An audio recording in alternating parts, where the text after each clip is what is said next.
एक बार फिर से स्वागत है आपका ऑलमाइटी रूपी पे। आज हम बात करेंगे एक बहुत ही इम्पोर्टेंट टॉपिक के बारे में, मार्केट क्रैश के वक्त क्या करें। पिछले कुछ महीनों में आपने देखा होगा मार्केट्स में एक अच्छी खासी रैली आई है, लेकिन ये रैली हमको सिर्फ लार्ज कैप्स में देखने को मिली है। अगर हम मिड कैप या स्मॉल कैप की बात करें तो वहाँ पे बहुत ज़्यादा ही डाउनफॉल हमें देखने को मिला है। अगर आपका एक्सपोजर मिड कैप या स्मॉल कैप में है तो ऐसी सिचुएशंस में पैनिक करना नॉर्मल हो जाता है, लेकिन स्मार्ट इन्वेस्टर्स पैनिक नहीं करते, वो स्ट्रैटेजी फॉलो करते हैं।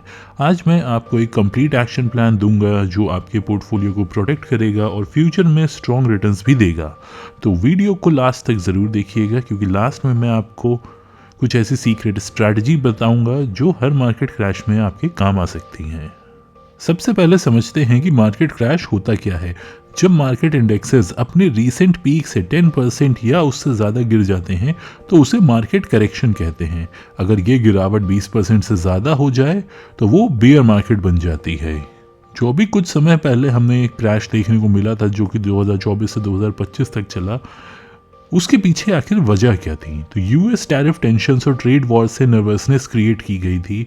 फॉरेन पोर्टफोलियो इन्वेस्टर्स ने 1 लाख करोड़ से ज़्यादा पैसा इंडिया से बाहर निकाला है 2025 में, और यूएस डॉलर स्ट्रांग होने से इमर्जिंग मार्केट्स को प्रेशर मिला है। डोमेस्टिकली जो हमें चैलेंजेस देखने को मिले हैं, यहाँ पे बहुत सारी कंपनीज की हाई वैल्यूएशंस थी जहाँ पे प्रॉफिट बुकिंग शुरू हुई। कॉर्पोरेट अर्निंग्स एक्सपेक्टेशन से कम आ रही हैं और इंटरेस्ट रेट्स जो है हायर साइड पे हैं, जिसको अब धीरे धीरे करके रिड्यूस किया जा रहा है ताकि इकोनॉमी में लोन की ग्रोथ हो पाए। लेकिन यहाँ पे सबसे इंपॉर्टेंट बात है, हिस्ट्री हमें बताती है कि हर मार्केट क्रैश टेम्पररी होता है। कोविड-19 क्रैश को देख लो, मार्च 2020 में शार्प फॉल आया, लेकिन कुछ ही महीनों में मार्केट रिकवर कर गया और नए हाइज बना दिए। मार्केट क्रैश के टाइम पे सबसे बड़ा एनिमी है आपका डर। बिहेवियरल फाइनेंस बताता है कि लॉस एवर्जन एक रियल साइकोलॉजिकल बायस है, मतलब लॉसेस का दर्द गेन्स की खुशी से दुगना ज़्यादा फील होता है। इसी वजह से लोग पैनिक सेलिंग करते हैं और बॉटम पे सेल कर देते हैं। हर्ड मेंटालिटी भी एक बड़ी प्रॉब्लम है। जब देखो सब लोग बेच रहे हैं तो हमें भी लगता है कि हम भी बेच दें, लेकिन ये वो टाइम है जब वॉरेन बफेट जैसे लेजेंडरी इन्वेस्टर्स खरीदारी करते हैं। उनका फेमस कोट है, be fearful when others are greedy and be greedy when others are fearful. तो आइए बात करते हैं कि किस तरह से आप इस तरह की मार्केट में अपने पोर्टफोलियो को बचा सकते हैं और एक अच्छे रिटर्न्स के लिए इस पोर्टफोलियो को खड़ा कर सकते हैं।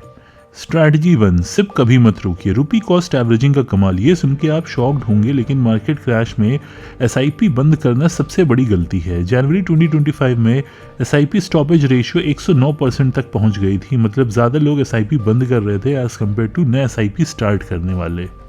रुपी कॉस्ट एवरेजिंग का कॉन्सेप्ट बहुत सिंपल है। जब मार्केट नीचे होता है तो हमें ज़्यादा यूनिट्स मिल रहे होते हैं कम प्राइस में, और जब मार्केट ऊपर होता है तो हमें कम यूनिट्स मिल रहे होते हैं ज़्यादा प्राइस पे। लॉन्ग टर्म में ये एवरेजिंग हो जाती है और हमारा जो एवरेज कॉस्ट है वो कम हो जाता है।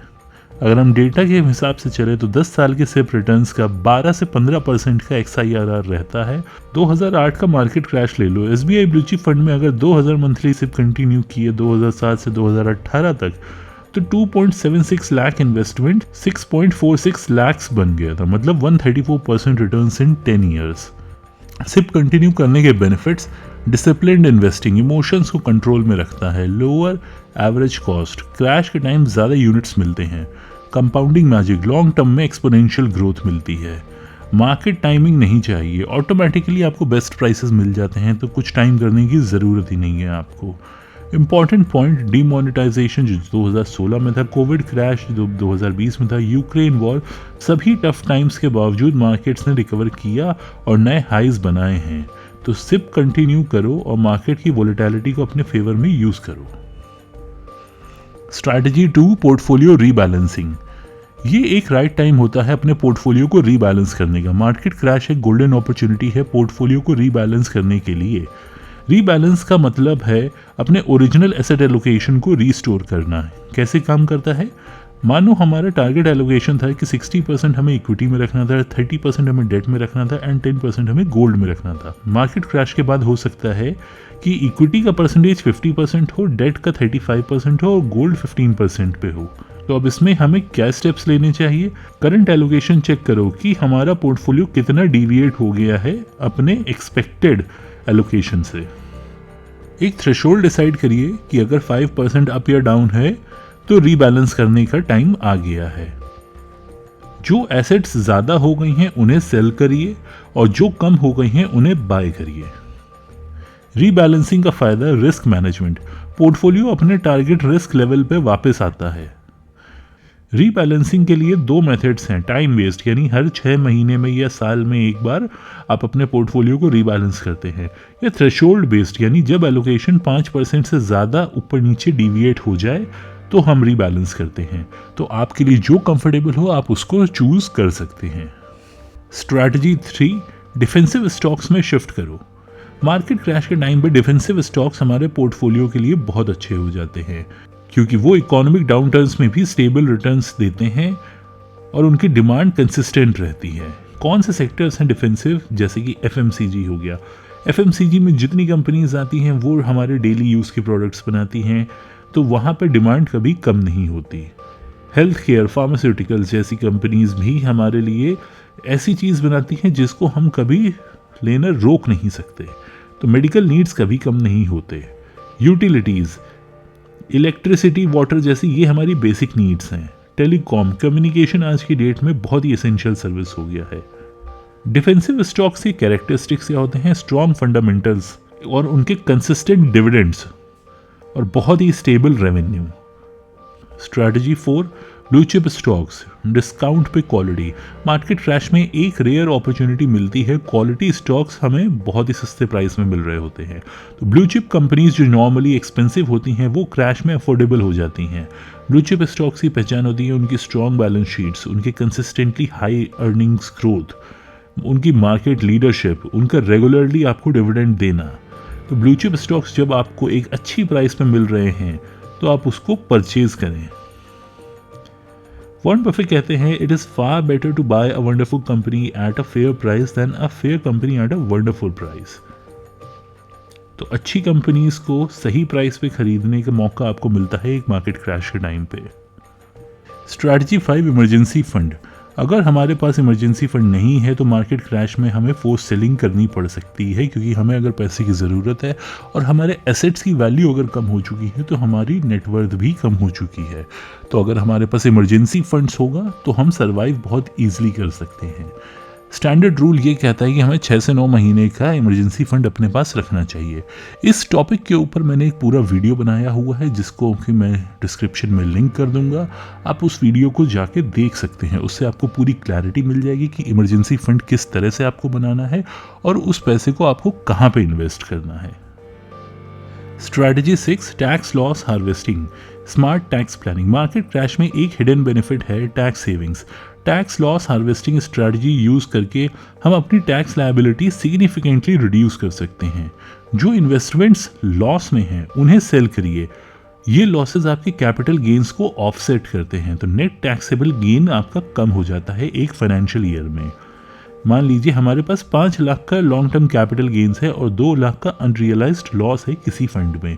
अगर हम वो लॉस मेकिंग फंड को सेल कर दें तो हमारा टैक्सेबल गेन 5 लाख से 3 लाख हो जाएगा। तो इस चीज़ का हम एक मार्केट करेक्शन के टाइम पे फ़ायदा उठा सकते हैं। इंडिया में लॉन्ग टर्म कैपिटल गेन 12.5% का है जब हमारा कैपिटल गेन किसी फाइनेंशियल ईयर में 1,25,000 के ऊपर चला जाता है, और शॉर्ट टर्म कैपिटल गेन 20% है। अगर आपने कोई इन्वेस्टमेंट आज सेल करी है लॉस में तो उसको 30 दिन तक का तो बिल्कुल ना खरीदिए।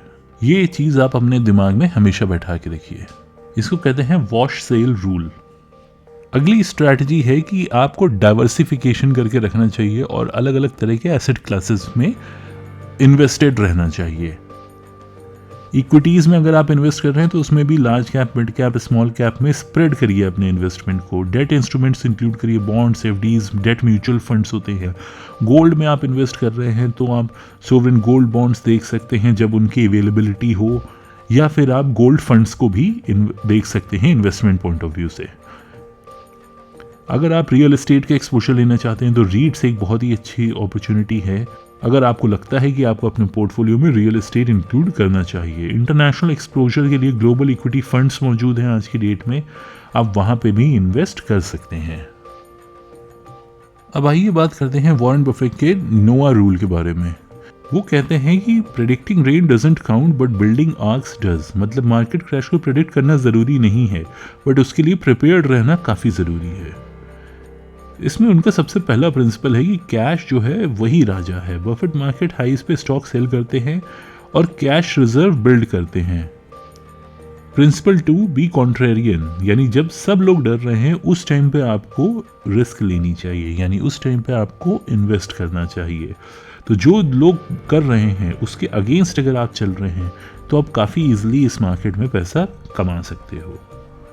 Principal 3, quality over everything. अगर आप क्वालिटी बिजनेसेस में इन्वेस्ट कर रहे हैं जिनको आप 10 साल और उसके आगे के लिए होल्ड कर सकते हैं, तो आप बहुत ही अच्छा डिसीजन ले रहे हैं।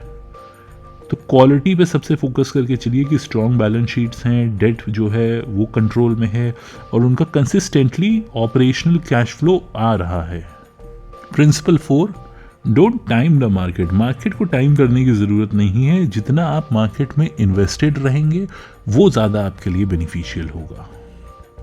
तो एक मार्केट सिनेरियो में अगले 1 महीने के अंदर आपको क्या करना चाहिए, अपनी सिप्स को आपको चेक में रखना है, आपको उसको स्टॉप नहीं करना है। अगर पॉसिबल हो तो अमाउंट इंक्रीज कर दीजिए। इमरजेंसी फंड एक बार चेक कर लीजिए कि आपके पास इमरजेंसी फंड प्रॉपर 6 से 9 महीने का है कि नहीं है। अपने पोर्टफोलियो को रिव्यू करिए और टैक्स लॉस हार्वेस्टिंग का फ़ायदा उठाइए। कॉमन मिस्टेक्स जो आपको अवॉइड करनी चाहिए ड्यूरिंग अ मार्केट क्रैश, वो है पैनिक सेलिंग, बिल्कुल अवॉइड करिए। SIP रोक देते हैं लोग, उसको अवॉइड करिए। लोग लेवरेज यूज़ करते हैं कि उन्होंने पैसा उधार लिया, लोन लिया और उसको मार्केट में इन्वेस्ट कर दिया, उस चीज़ से बचिए। और अपनी इमरजेंसी फंड को मार्केट में इन्वेस्ट करने के लिए कभी भी यूज़ मत करिए। और बहुत सारे लोग ऐसे ही कोशिश करते हैं कि जब उन्हें लगता है कि मार्केट नीचे है वो सारा पैसा अपना झोंक देते हैं मार्केट में। वो गलती कभी ना करिए। एग्जैक्ट बॉटम कभी कोई टाइम नहीं कर पाया है और ना कभी कोई कर पाएगा। तो कभी भी सारा पैसा मार्केट में ना लगा दीजिए जब उसको आप अगर देख रहे हैं कि वो नीचे आई हुई है। अब ये कुछ एग्जाम्पल्स हैं आपकी स्क्रीन पे जिसमें 2008 के फाइनेंशियल क्राइसिस में और कोविड के क्राइसिस में किस तरह से मार्केट्स ने जंप किया था और बहुत अच्छे रिटर्न्स इन्वेस्टर ने बनाए थे। आपको याद रखना है कि मार्केट क्रैश में पेशेंस और डिसिप्लिन 2 सबसे ज़रूरी चीज़ हैं। अगर आप लॉन्ग टर्म व्यू लेके इंडिया का चल रहे हैं तो यहाँ पे GDP ग्रोथ 6.5 से 7% ही एक्सपेक्टेड है। और इस तरह की एक्सपेक्टेड ग्रोथ अगर GDP की है तो आप बहुत इजीली इंडियन स्टॉक मार्केट में पैसा बना सकते हैं। बस आपको डिसिप्लिन को फॉलो करना है और अपने कोई भी जल्दबाजी में एक्शन नहीं लेना है।